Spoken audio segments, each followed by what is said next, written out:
श्योपुर के विजयपुर विधानसभा क्षेत्र के बिचपुरिया गांव में भैरव बाबा मंदिर पर आयोजित आम सभा के दौरान पूर्व राज्य मंत्री पीएच निगम राजकुमार कुशवाहा से मुलाकात के दौरान हुई चर्चा में उन्होंने कहा कि हमारी पार्टी विकास के नंबर पर वोट मांग रही है।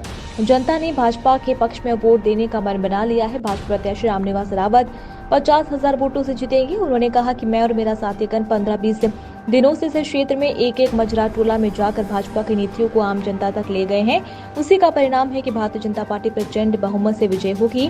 कार्यक्रम में मौजूद भारतीय जनता पार्टी के जिला उपाध्यक्ष कमलेश कुशवाहा, नेपाली यादव, नरेश कुशवाहा, कोट चित्र, निरूपा सिंह यादव, पहाड़िया पवन कुशवाहा, सरपंच जोनारा देवी सिंह कुशवाहा सहित कई लोग मौजूद रहे।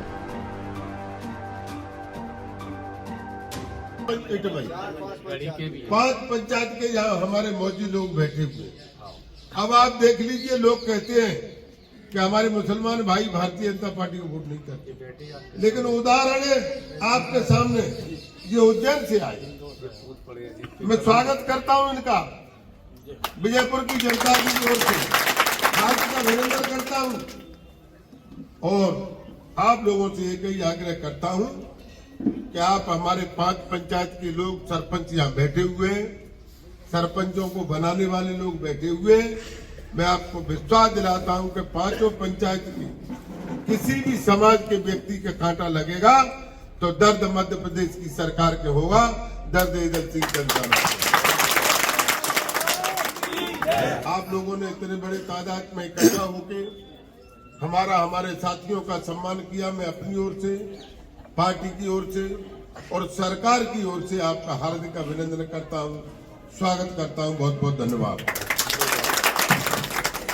गया है जहाँ जहाँ उपचुनाव हो रहे हैं कि यहाँ विकास की गंगा बहने वाली है, तो इसलिए जो विकास के नाम पर संपूर्ण तरीके से हर समाज या समुदाय के लोग, हमारे साथ मुस्लिम समुदाय के लोग भी निकल पड़े हैं, जाटो समाज के लोग भी, कुशवाहा समाज, हर समाज के लोग निकल के विकास के नाम पर मतदान कर रहे हैं। इस समय न जाति, धर्म, न पार्टी, न व्यक्ति कुछ नहीं देख रहे, केवल विकास के नाम पर मतदान करने के पूरा मूड बनाए बैठी क्षेत्र की जनता। निश्चित रूप से विजयपुर की जनता ने तय किया है, हम इतिहास की जीत होगी रामनिवास रावत जी की। आप तो क्षेत्र में हर जगह गए हुए हैं जी, तो इस हिसाब से आप क्या जीत का क्या आंकड़ा लगा रहे हैं?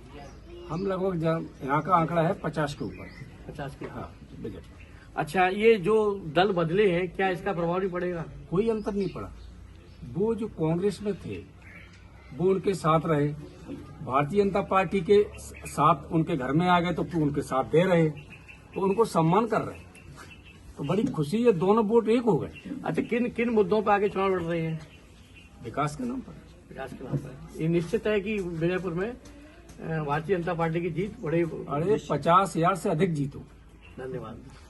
में आप सभी लोग डोर टू डोर लोगों से मिल रहे हैं, क्या पोजीशन है? विजयपुर विधानसभा भारतीय जनता पार्टी के लोकप्रिय प्रत्याशी जो रामनिवास रावत जी हैं ना, वो निश्चित रूप से यहाँ पर 50,000 वोटों से जीत करेंगे, क्योंकि रामनिवास रावत जी को पता था कि भारतीय जनता पार्टी की सरकार चाहे केंद्र में हो या राज्य में, लगातार मध्य प्रदेश में विकास हो रहा था, कांग्रेस में कोई काम नहीं हुआ था, न कोई सरकार आने की संभावना है। इसलिए उन्होंने कांग्रेस को ठुकराकर भारतीय जनता पार्टी का दामन थामा है, और जब थामा है तो कम से कम 1,000 करोड़ के कामों की स्वीकृति विधानसभा हुई है। ये लोगों को पता है कि इस विधानसभा का विकास सिर्फ भाजपा के साथ है, इसीलिए 1,000 के कार्यों को शिलान्यास को देखते हुए जनता ने मन बना लिया है कि रामनिवास रावत को यहाँ से विधायक बनाकर, क्योंकि वो मंत्री के लिए मतदान कर रहे हैं और यहाँ की तस्वीर और तकदीर दोनों बदलने का काम करेंगे। भारतीय जनता पार्टी पर आरोप लगाया जा रहा है कि भारतीय जनता खरीद फरोख्त कर रही है, खुली खरीद बोल के एक हिस्सा रामनिवास रावत जी ने। ये आप भी जानते हैं कि मध्य प्रदेश में भारतीय जनता पार्टी पूर्ण बहुमत में है, 133 सीटों के साथ सरकार चला रही है, और जबकि रामनिवास रावत जी हमारे पास विकास के लिए आए हैं, क्योंकि हमारी सरकार अल्प मत में नहीं है, इसलिए हम खरीद फरोख्त करें। विकास के नाम पर रामनिवास जी ने दामन थामा है भारतीय जनता पार्टी। चुनाव में एक तरह से बताया जा रहा है कि पार्टी ने सत्ता के साथ सत्ता का दुरुपयोग कर रही है और सरकारी मशीनरियों का जो प्रयोग किया जा रहा है, ये क्या कहना चाहिए? कांग्रेस के पास कोई मुद्दा है नहीं, जनमत उनके पास है नहीं। शुरू में ये बात करते हैं कि हमारी बात है, अब धीरे धीरे ये कहने लगेंगे कि मशीनरी का प्रयोग कर रहे हैं। अभी तो कुछ नहीं है, मतदान के 13 तारीख के बाद में ईवीएम को भी रोएंगे कि मत तो हमारा था लेकिन ईवीएम ने इनको जिता दिया है। तो आपको पूरा भरोसा है कि आप अच्छे मतों से जीतेंगे? पूर्ण कॉन्फिडेंस। हम क्षेत्र के अंदर हैं, क्योंकि हम कार्यकर्ता की दम पर चुनाव लड़ते हैं और हमारा कार्यकर्ता एक एक बूथ पर पूरी टीम के साथ खड़ा हुआ है। इसलिए हम आपसे विश्वास दिला रहे हैं और 13 तारीख के बाद भी हम आपसे मिलेंगे 50,000 जीत के बाद वोटों के साथ रामनिवास रावत जी यहाँ पर विकास की गंगा को आगे बढ़ाएंगे। धन्यवाद। Thank you. देखो चुनाव के लिए आप प्रचार में आए, क्या माहौल? माहौल बहुत ही अच्छा है और भारी बहुमत से कमल का फूल खिलेगा निश्चित ही। जो प्रत्याशी ने अभी दल बदला है, क्या उस पर आप? देखिए मुझे लगता है कि जिस तरह से भारत में लगातार प्रगति की ओर बढ़ रहा है और एक बहुत बड़े दल से हम जुड़े हुए हैं और एक उसके कार्यकर्ता के रूप में हम कार्य करते हैं।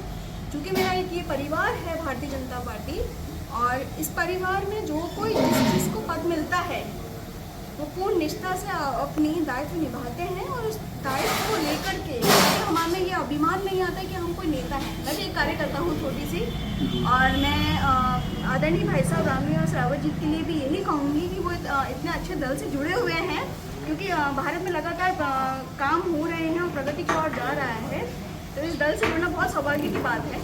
बीजेपी में ये दिख रहा है कि सरकार के साथ साथ जिला मध्य प्रदेश शासन जिस तरह से इन्वॉल्वमेंट है उस लग रहा है कि चुनाव प्रशासन लड़ रहा है। देखिए हमारे यहाँ पे बिल्कुल चुनाव नेता नहीं लड़ता है, संगठन लड़ता है। तो आपको क्या जीत की प्रति आप? बिल्कुल भारी बहुमत से कमल का फूल